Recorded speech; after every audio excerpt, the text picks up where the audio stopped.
Não vou mais lavar os pratos. Nem vou limpar a sujeira dos móveis, sinto muito. Aprendi a ler. Abri outro dia um livro e uma semana depois decidi. Não levo mais o lixo para a lixeira, nem arrumo a bagunça das folhas que caem no quintal. Agora que comecei a ler, quero entender a estética dos pratos, a estética dos traços, a ética, a estática.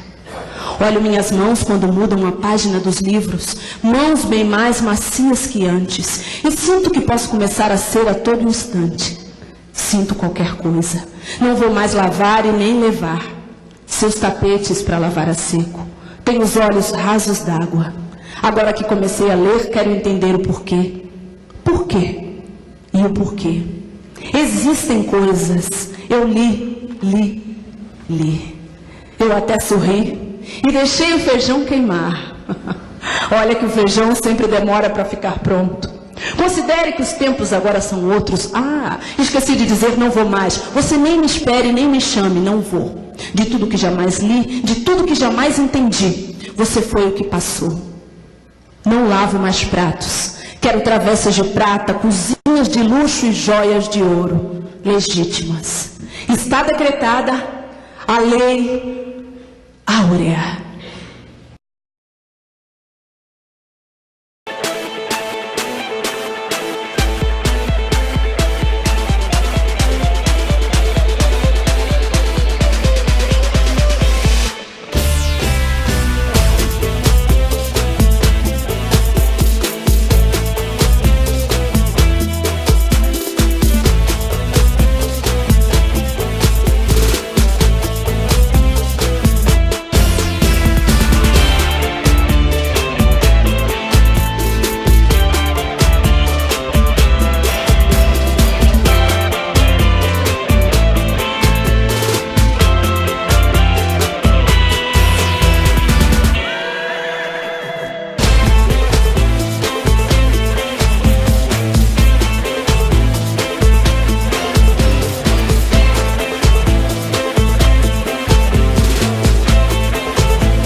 Esse documentário foi feito com base em uma lista de perguntas enviada para todos os entrevistados, em que cada um deles poderia responder livremente, sendo que a principal das perguntas seria: você já sofreu racismo na universidade?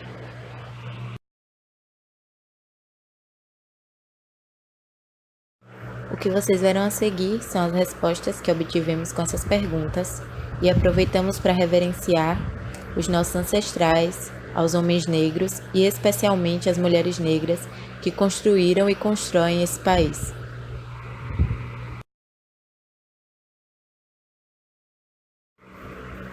Você pode me riscar da história com mentiras lançadas ao ar.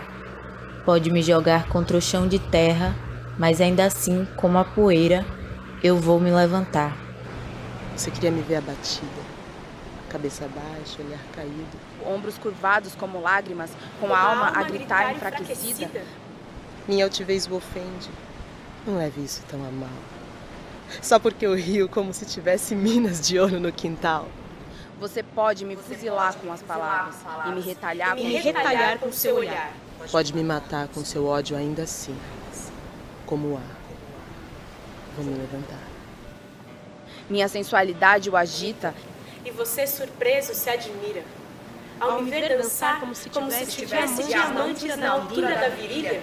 Das choças dessa história escandalosa, eu me levanto. De um passado que se encora doloroso, eu me levanto. Sou um oceano negro, vasto e irrequieto. Indo e vindo contra as marés, eu me levanto. Esquecendo as noites de terror e medo, eu me levanto. Numa luz incomumente clara de manhã cedo, eu me levanto. Eu me levanto. Trazendo os dons dos meus antepassados. Eu sou o sonho e a esperança dos escravos. Eu me levanto, eu me levanto, eu me levanto.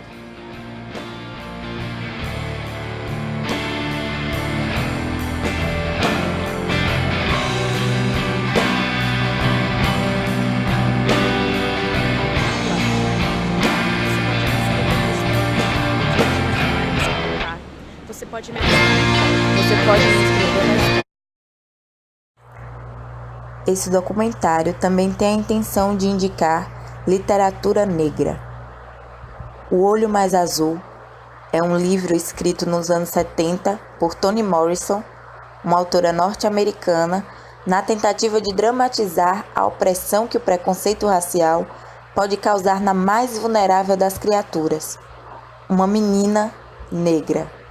A autora faleceu recentemente e a ela saudamos onde quer que ela esteja. Era primeiro semestre do BI de Saúde. Eu estava sentada em frente à sala em que aconteceria a aula daquele horário. Um rapaz branco da minha turma sentou ao meu lado e, do nada, perguntou se eu tinha entrado por cotas. Eu respondi que sim e, imediatamente, ele falou: roubando a vaga de muita gente, não é? Respondi que eu não estava roubando a vaga de ninguém. Eu estudei para estar ali e a vaga era tão minha quanto a dele era dele. Então, meu nome é Jamile da Silva e Silva. Eu entrei na universidade aos 18 anos, no curso de pedagogia. E na época eu morava em 7 de Abril, que fica na Estrada Velha do aeroporto. Entrei pelas cotas e estudei a vida toda na escola pública. Desde na época, né, que era chamada de primeira série, até, na minha época também era série, até a 8ª série, toda na escola pública. Sobre as cotas. Sou a favor das cotas. Inclusive, eu fui a primeira da minha família a entrar em uma universidade pública. Então, eu reconheço as cotas como uma reparação por tudo aquilo que nos foi negado enquanto negros e negras durante quase 400 anos de escravidão. Inclusive, o preconceito que existia na época é porque diziam que as universidades iriam decair a sua valorização, o seu ensino, devido à presença dos cotistas, o que alguns anos depois, eu lembro que eu acompanhei os estudos da Flaxo e mostrou que, na verdade, os cotistas eles tinham rendimento até melhor do que os não cotistas nas universidades públicas do Brasil. Presenciei e fui vítima de preconceito, até mesmo do racismo, algumas vezes, dentro da instituição. Eu estudei na Universidade do Estado da Bahia, na UNEB, e eu lembro que algo que me marcou muito foi no dia de eu me matricular, em 2012, aos 18 anos. Chegou eu e minha mãe para a gente poder lá efetuar a matrícula, quando uma das funcionárias, elas começaram a dizer assim, não, primeiro a gente vai atender os não cotistas e depois a gente resolve os alunos problemas. E eu fiquei assim, qual foi alunos problemas? E eu descobri que os alunos problemas são os estudantes cotistas.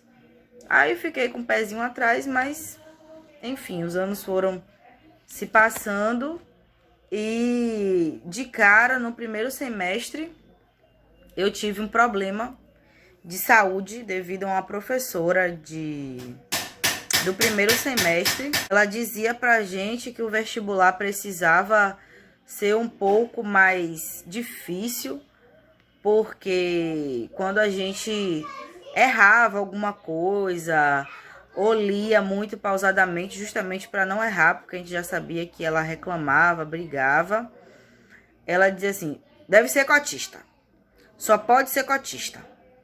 Esse vestibular precisa ficar mais exigente, porque desse jeito não dá.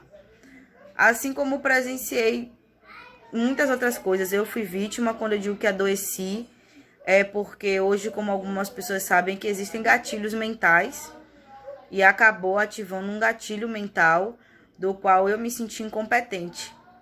E aí eu fui parar no Hospital Naval com um distúrbio psicológico por causa disso. E aí depois eu me recuperei, mas eu não consegui mais pegar uma outra disciplina que essa mesma docente dava. Eu não consegui mais. E aí eu tive que me readequar uma forma de conseguir trabalhar, estudar e pegar essa disciplina que não fosse com essa professora. E assim, o racismo, o preconceito, infelizmente, é sim muito presente, não só na UNEB, gente, mas em muitas outras universidades. E eu ficava chocada porque eu fui do curso de pedagogia, foi a minha escolha. E eu ficava imaginando como é que educadores e educadoras agiam daquela forma. Mas é isso, espero que eu possa ter ajudado. Quarto de Despejo é nossa segunda indicação. Escrito por Carolina Maria de Jesus, publicado em 1960. Ela foi uma das primeiras escritoras negras do Brasil e é considerada uma das mais importantes escritoras do país. Contemporânea de Clarice Lispector, sentimos e devemos aqui deixar claro a ausência dela nos livros didáticos, em que todos nós conseguimos estudar profundamente Clarice Lispector na escola e não vimos nem ouvimos nada a respeito de uma das maiores best-sellers do Brasil.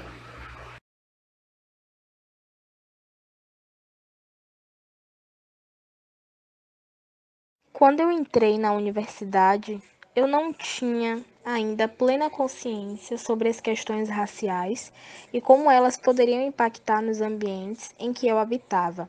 Dessa forma, acabei não sentindo muito racismo ou as atitudes racistas provocadas por professores e ou colegas. Eu cursei engenharia mecânica, um curso que possui um ambiente que não favorece a formação de elos extra-universidade por parte dos alunos. Geralmente não existe uma relação de união e cada aluno percorre o seu próprio trajeto de formação sem tanta integração coletiva. Graduei-me em curso onde cerca de 90% dos alunos são homens e de grande maioria branca. Acabei aprendendo a lidar com alguns comentários de cunho racista e misógino por parte de alguns colegas, e nem sempre tive disposição emocional para combatê-los.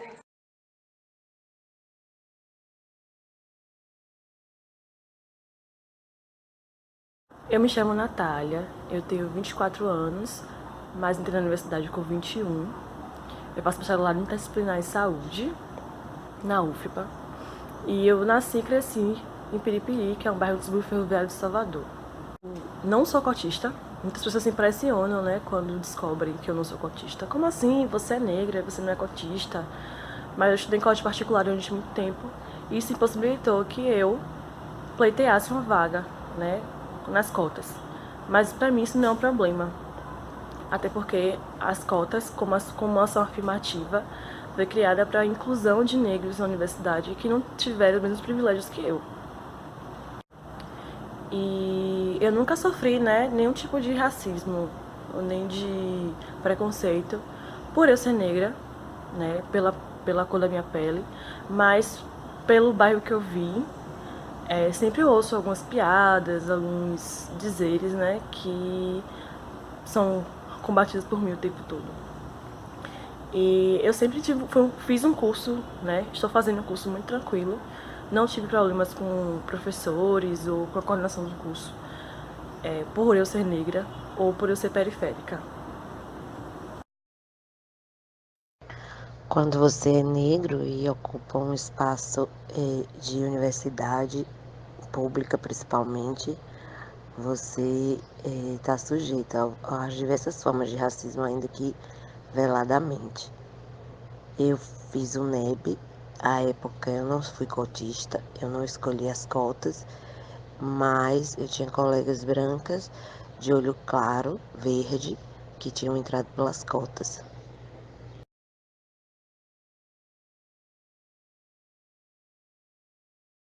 Here, the black abolitionist Sojourner Truth, who was herself freed from slavery in 1827, speaks to a gathering of feminists in Akron, Ohio in 1851. Well, children, where there is so much racket, there must be something out of kilter.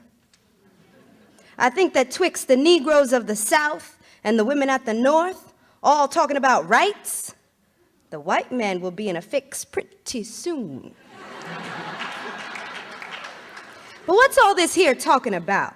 That man over there says that women need to be helped into carriages, lifted over ditches, and to have the best place everywhere.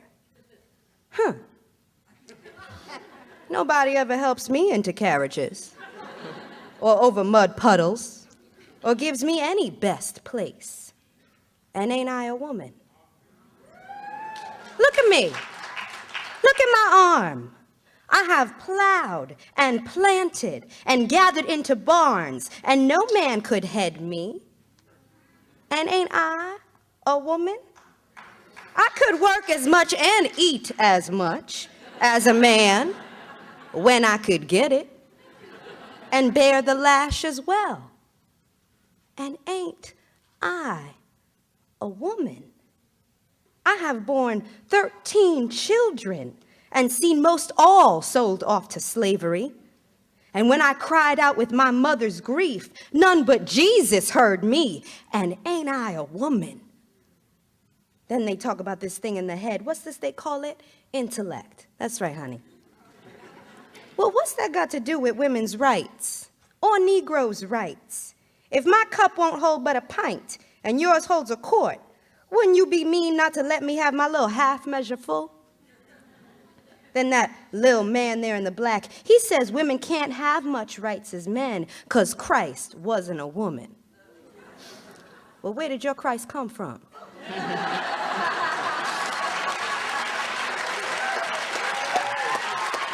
Where did your Christ come from? From God and a woman. Man had nothing to do with him.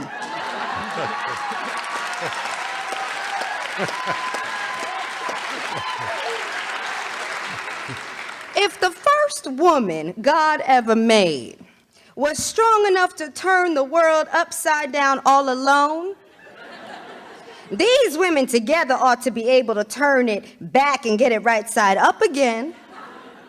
And now they's asking to do it. The men better let them.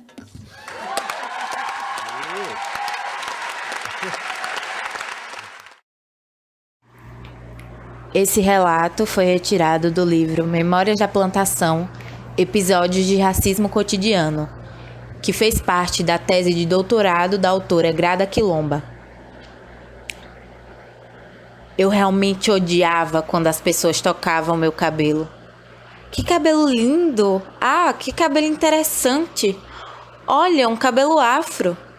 E o tocavam. Eu me sentia como um cachorro sendo acariciado, como um cachorro que está sendo tocado.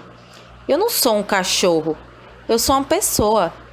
E quando eu era criança, minha mãe nunca lhes dizia para parar. Embora eu tivesse explicado que eu não gostava daquilo, mas ela não conseguia entender por que eu não gostava. Sim, mas seu cabelo é diferente, as pessoas só estão curiosas. Ela não entendia por que eu não gostava. Eu nunca tocaria o cabelo de alguém daquela forma, do nada. Quero dizer, como alguém pode fazer isso? E às vezes as pessoas vêm e fazem perguntas do tipo, como você lava o seu cabelo? Ou querem saber se eu penteio. Você penteia o seu cabelo? Como você penteia o seu cabelo? Eu acho isso tão doentio, é tão triste, sabe? Nosso cabelo parece diferente, mas não passa na minha cabeça ver uma mulher branca adulta e lhe perguntar: com licença, como você lava o seu cabelo? E a propósito, você também o penteia? Que pergunta, como eu lavo o meu cabelo? Com água e shampoo, como todo mundo? Às vezes eu me pergunto, o que será que elas realmente querem dizer ao fazer essas perguntas? Quer dizer, como alguém ousa fazer tais perguntas para uma mulher negra adulta? Se ela se lava? O que tem na cabeça dessas pessoas? Eu não sei. Bom, eu sei, mas eu nem quero pensar nisso.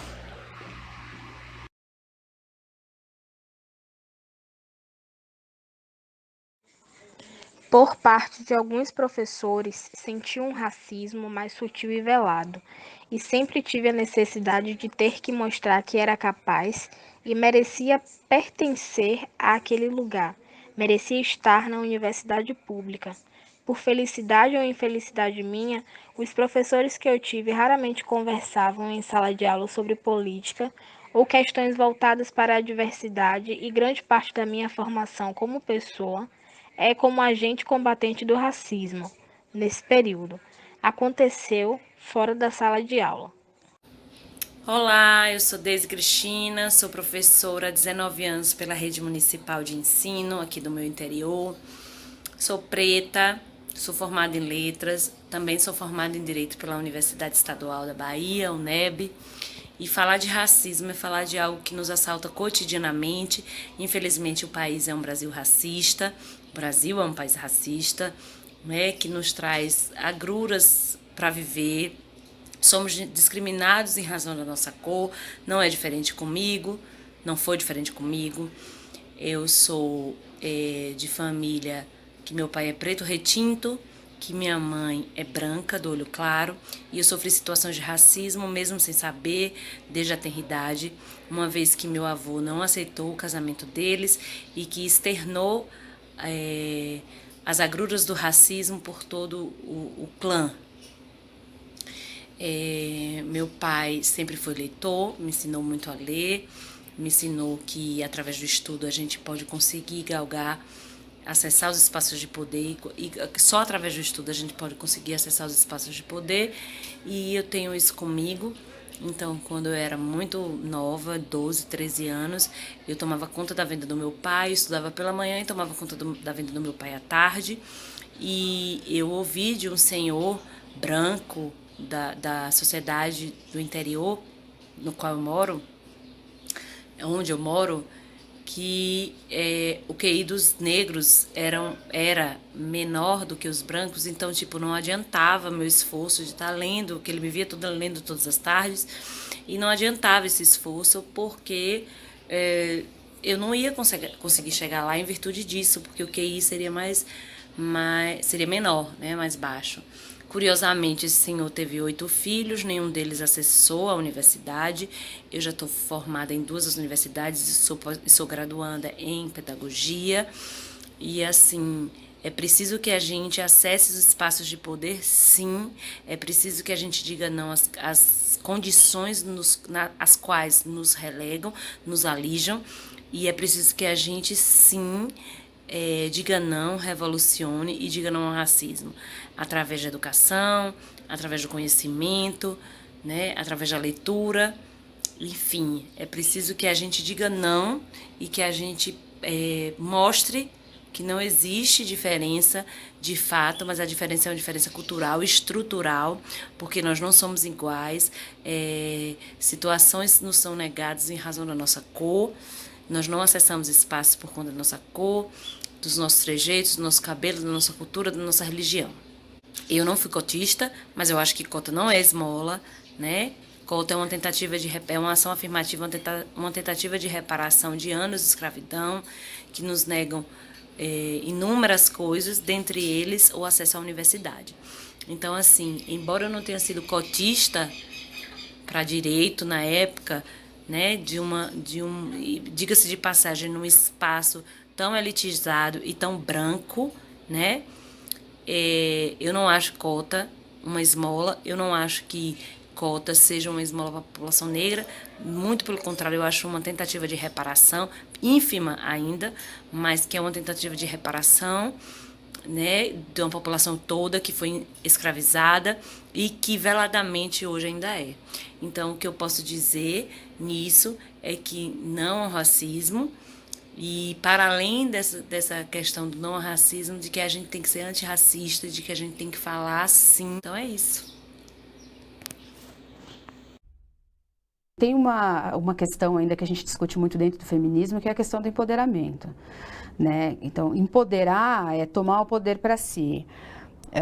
Então eu entendo da seguinte forma: para você se empoderar, você tem que aprender a lidar com as questões que ainda te afetam de maneira negativa. Então, essa coisa da mulher negra estar empoderada é uma coisa que não acontece. A gente tem uma bolha aí de representações que estão trazendo várias questões e estão falando, que já passaram por um processo de empoderamento. Mas a gente tem muitas meninas ainda que não estão empoderadas, né? A questão do cabelo, que também é uma questão bem polêmica, ela fala justamente sobre isso. É um momento onde você consegue romper definitivamente com a forma com que a mulher negra é educada e ela acaba não gostando dela mesma. Então, o cabelo, a partir do momento que você assume seu cabelo tal qual ele é, você está dizendo para o mundo: olha, eu gosto de mim do jeito que eu sou, mesmo você tendo dito que a minha aparência não é agradável, não é interessante, não é sensual, não é desejável. A gente tem uma situação dentro da arquitetura de apagamento da figura feminina, a gente tem pouquíssimas mulheres arquitetas, e a gente tem uma situação dentro da arquitetura onde você observa que a mulher arquiteta, ela é vista como decoradora, e o homem arquiteto, ele é visto como construtor. Então, o trabalho é muito desmerecido. E quando a gente fala em feminismo negro, a gente está falando em opressões casadas ali, que se relacionam. Então, se para a mulher branca é ruim, imagine para a mulher negra. Né? Então, aquela mulher branca, ela vai entrar no escritório para trabalhar e ela vai ser desqualificada porque ela é mulher. Agora, a mulher negra nem vai chegar a entrar ali. São muitos espaços da arquitetura onde a mulher negra não consegue entrar. O racismo é um problema social, a opressão de gênero também é um problema social, e isso vai estar desenhado ali junto com as cidades. A maneira como a cidade foi urbanizada, não tem espaço para a mulher, não tem espaço para o negro. Ou tem, mas esses espaços estão ali muito bem marcados, você não pode sair deles, né? Então, o espaço da mulher negra é a periferia. E os espaços de poder dentro do desenho urbano não podem ser frequentados ali por uma mulher negra, por exemplo. Uma mulher já fica complicado, uma mulher negra mais... O livro Olhos d'Água, escrito em 2014 pela autora Conceição Evaristo, tem como foco a população negro-brasileira e aborda a pobreza e a violência urbana que acomete. Suas obras costumam abordar temas como a discriminação racial, a discriminação de gênero, de classe e, indiretamente, a necropolítica. A necropolítica é um conceito abordado pelo autor e filósofo africano Achille Mbembe. Ele parte do pressuposto de que a expressão máxima da soberania reside em grande medida no poder e na capacidade de ditar quem pode viver e quem deve morrer. Considerando que no Brasil o grupo que podemos chamar de soberanos são os brancos, automaticamente ele quem dita os corpos que devem morrer e os que podem viver. Sendo assim, esse livro é uma forma de compreender a política de morte instituída em países como o Brasil. A necropolítica explica o porquê que é aceitável propostas de instruir as forças de segurança a baterem suspeitos que sejam vistos portando fuzis, mesmo que eles não atirem contra os policiais, pela população. Retornando para Conceição Evaristo, já que essa parte fizemos uma indicação dupla, ela já foi homenageada em diversas feiras literárias, mas em 2018 ela oficializou sua candidatura à Academia Brasileira de Letras, entregando a carta de autoapresentação para concorrer à cadeira de número 7, originalmente ocupada por Castro Alves. Podemos dizer que Conceição Evaristo é uma das autoras negras brasileiras vivas mais importantes da atualidade. Meu nome é Jamile Santos Brito, tenho 23 anos, sou residente do bairro São Gonçalo, no Cabula, e ingressei na universidade em 2014.2 no curso de Serviço Social por meio do SISU, na qual a minha escolha para pleitear a vaga foi por cotas de pretos e pardos sem comprovação de renda. Vim de uma escola pública e, como toda escola pública, tinha muitas deficiências no ensino. Contudo, participei de um cursinho para vestibular de bairro na qual pude aprender alguns conteúdos necessários para a realização da prova. Porém, esse cursinho também não supriu a grande lacuna de ensino do ensino médio. Durante meus anos de graduação, eu nunca sofri preconceito por ser cotista. Muito pelo contrário, na minha turma nós prezamos pela igualdade e pelo respeito à diversidade humana, e eu acredito que esta é uma característica também profissional que assumimos por meio do nosso código de ética, inclusive por parte da minha própria orientadora de pesquisa. Eu fazia parte de uma pesquisa de mapeamento das professoras negras da UFBA e um dos cursos que eu era responsável era o curso de medicina. E nessa pesquisa tinha uma outra bolsista e os estereótipos eram de uma pessoa branca, né? Cabelo liso, traços mais finos, e minha coordenadora, quero dizer orientadora, pegou e me disse que era melhor trocar com a outra menina porque eu não conseguiria ter acesso à faculdade e até mesmo os professores. Então isso para mim é nitidamente um caso de racismo, né? Porque uma mulher negra do cabelo crespo tem sua capacidade colocada à prova em comparação à mulher que é vista como branca socialmente, e ela foi racista. E o foda é que foi uma professora que discute raça, gênero e reproduz o discurso racista. Esse é o caso mais claro que me recordo. Os demais são só alguns olhares atravessados no Instituto de Psicologia por parte de algumas professoras. Tais ações nunca me prejudicaram no desempenho das minhas atividades. E eu digo que todo o processo vivido na universidade me fortaleceu, pois a população negra tem que matar um leão por dia e nos empenharmos por um projeto anticapitalista e antirracista.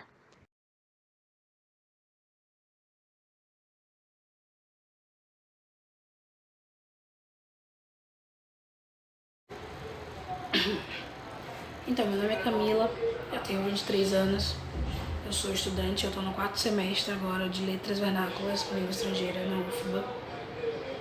Eu entrei na UFBA por cotas raciais e de renda também, e eu não sei se existe uma argumentação para ser contra cotas. Na verdade existe, né? A gente vê várias por aí, mas enfim, eu sou extremamente a favor. E eu acho que esse é o único caminho válido, porque em um país tão desigual quanto o Brasil, principalmente no que se diz respeito à educação, não existe outra saída. Não tem como ser de uma forma diferente. Eu acredito que eu nunca tenha sofrido, pelo menos dentro da UFBA, algum tipo de preconceito por ser cotista, e nem fora da UFBA também. Acho que as pessoas que estão fora da UFBA, elas não pensam exatamente em mim como uma cotista, porque o meu meio é todo negro. Todo não, mas 90% negro, e de negros que não têm instrução para sequer pensarem nisso. É isso que eu quero dizer, de negros que reproduzem um discurso racista por não terem instrução do assunto. E em rodas de conversas com meus amigos, tanto de dentro da UFBA quanto de fora da UFBA, eu sempre falo que estando na UFBA eu vivo dentro de uma bolha. Porque é claro que existe a galera que vai de contra o nosso pensamento, e a galera conservadora, a galera, perdoe o termo, mas a galera escrota, né? Mas ainda assim a UFBA ela é feita da maioria que pensa igual, ou que pensa pra somar, assim, sabe? E isso faz com que a gente viva eternamente dentro de uma bolha, assim. A gente tá sempre conversando com quem já sabe sobre. Não que isso seja uma coisa negativa, mas às vezes é bom a gente passear um pouco pelos caminhos que não são os nossos. E eu fui fazer isso no início desse ano. Eu faço licenciatura e existe um projeto de extensão em letras, para letras, que é pra gente dar aula de línguas estrangeiras. E eu fui, né? Eu me arrisquei na seleção, eu passei, eu dou aula atualmente, sou professora de espanhol dentro desse projeto. E é um projeto direcionado tanto à comunidade da UFBA quanto às pessoas externas da UFBA, mas é um projeto particular, então a maioria dos alunos são brancos e burgueses. E eu dou aula para essa galera, né? E aí, durante o meu processo, de início assim no projeto, a minha orientadora me chamou para conversar, né, obviamente, para dar instruções, falar sobre o projeto, falar como eu devo me comportar em sala de aula. E aí eu perguntei sobre o primeiro dia de aula, o que falar como professora no primeiro dia de aula. E ela falou, olha, você tem 2 opções. Então você vai lá, se apresenta o curso, fala como vai ser, né, fala sobre o semestre, todo esse diálogo que a gente já está acostumado em primeiro dia de aula, em cursos de língua estrangeira. E você esconde o fato de que é a sua primeira experiência como professora, ou você vai ser sincera e vai falar para eles que é a sua primeira experiência como professora. E eu optei por ser sincera, e eu usei isso muito como um mecanismo de defesa também, porque aí qualquer coisa que acontecesse ou qualquer situação que eu não soubesse lidar, eles saberiam que eu era uma professora de primeira experiência. Então ajuda a criar um relacionamento mais sincero, né, entre professor e aluno. Pelo menos foi assim que eu imaginei. E eu cheguei nesse meu primeiro dia de aula para essa turma, que era uma turma de nível 1, e fui sincera. Falei que era a minha primeira experiência como professora e que eles eram as primeiras pessoas que estavam ali aprendendo algo comigo, né? Não de forma informal, mas formalmente aprendendo algo comigo. E a aula começou tranquilamente. É um curso instrumental de língua, então todas as aulas são dadas no idioma. E eu tava falando em espanhol com todos eles. Obviamente você viu umas carinhas assim da galera, não tava entendendo muito bem o que tava acontecendo, ou o que eu tava falando, o que é natural. Nível 1, primeira aula, chega alguém lá falando espanhol, é muito natural que as pessoas não entendam, que a maioria das pessoas não entendam. E tinha uma senhora já de idade avançada nessa turma, minha aluna, e no meio da aula ela interrompeu o meu discurso e falou assim, ei, por que você está falando tudo em espanhol? Ela perguntou em português, obviamente.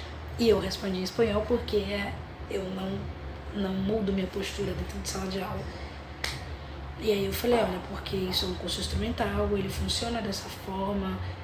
Se vocês não estão entendendo, vocês podem me pedir para repetir. Nessas primeiras aulas eu não peço que vocês falem espanhol, a não ser que queiram, né, que se sintam seguros para tal. Mas se você não está entendendo, você me pede para repetir, me pede para falar devagar.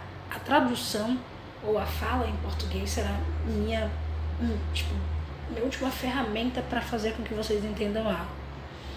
E aí ela começou a se exaltar, falando que era um absurdo, que ela não sabia espanhol e que se ela soubesse 1% de espanhol suficiente para entender o que eu estava falando, ela não estaria nem numa aula de nível 1. E a fala dela era sempre muito direcional a mim, não era a instituição, não era a maneira como o sistema funcionava, era sempre em agressão a mim. E sempre se colocando como certa, e eu sentia que na fala dela ela estava tentando gerar um motim, assim, sabe? Querendo induzir os outros alunos a concordarem com ela e a se posicionarem contra mim em sala, mas ninguém se intrometeu. E eu consegui contornar a situação, dei curso à aula, e no final da aula, quando todo mundo foi embora, ela veio até mim e pediu desculpas, né? Falou, eu entendo que você é um pontinho dentro do sistema e tal, e eu espero que você não tenha se assustado com a minha maneira de lidar com a situação, mas, enfim, veio passar um pano quente, assim, sobre tudo que ela tinha dito. E eu serei muito sincera, naquela hora, na hora da atitude, da discussão, etc., eu não interpretei aquilo como racismo. Não sei porque eu estava anestesiada por estar dando minha primeira aula na vida, ou porque o racismo ele tá tão intrínseco na sociedade, né, na fala, no discurso da sociedade, que às vezes é muito difícil você entender que aquilo é racismo. E eu não interpretei dessa forma, aceitei as desculpas dela e segui minha vida. Algumas aulas depois, eu conversei com alguns alunos e todo mundo apontou para mim e falou, você não achou que aquilo foi racismo? Porque eu fui como racismo e tal. E aí eu comecei a me questionar e a avaliar de forma mais incisiva a forma como essa senhora me tratava. E eu comecei a perceber que ela sempre era muito condescendente comigo, sabe? Ela estava sempre ali. Ela passou a expressar um pouco mais de afeição a mim, mas eu sentia que era uma coisa Sabe o branco salvador? Que ele tá ali, tipo, eu sei que você quer chegar em ponto, mas você não é capaz de chegar sem a minha ajuda, então eu vou te ajudar. Sabe esse pensamento branco, assim? E aí ela me dava coisas, e um dia ela me deu um dicionário de presente, ela falou assim, eu vou te dar porque ele é muito caro e eu sei que você não teria condições de comprar, então eu tenho ele aqui, né, eu posso conseguir outro e eu vou te dar esse de presente. Eu fiquei meio sem jeito, assim, eu aceitei o dicionário, ele tá comigo até hoje, mas eu fiquei, por que eu não teria condições, sabe?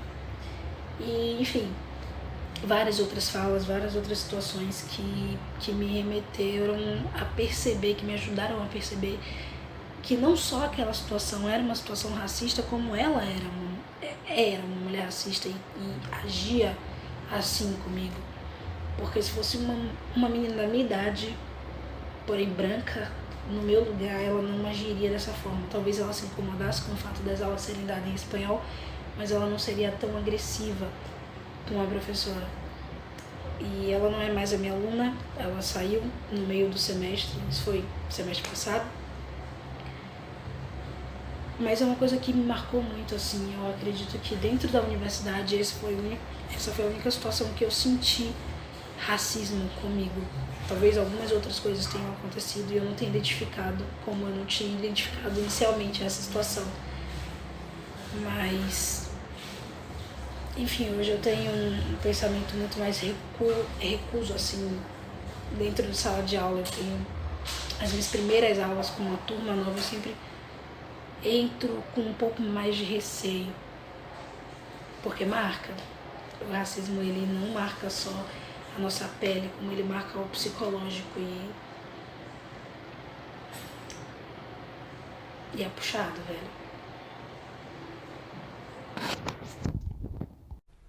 Ser negro no Brasil é foda.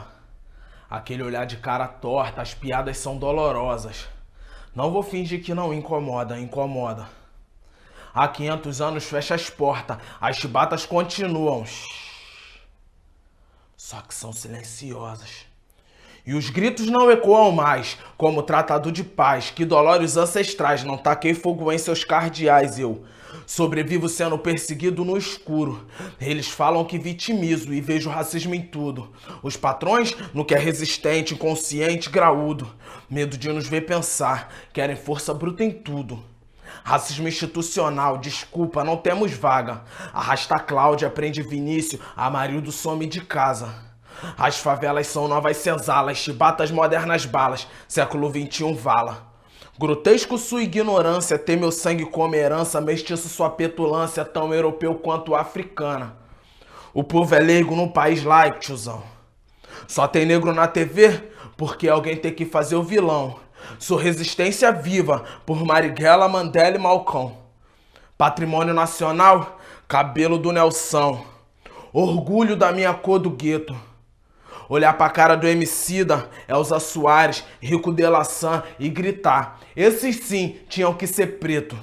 Porque é foda sim ser negro num país escravocrata, onde somos alvo. E a carne negra é mais barata.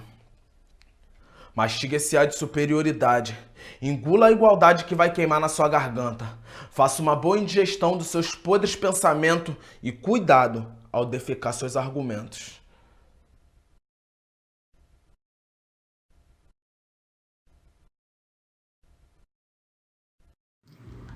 E você? O que tem feito para combater o racismo? O que tem feito para ajudar o seu colega negro na universidade? O seu discurso condiz com suas atitudes? Já fez alguma coisa sobre isso hoje?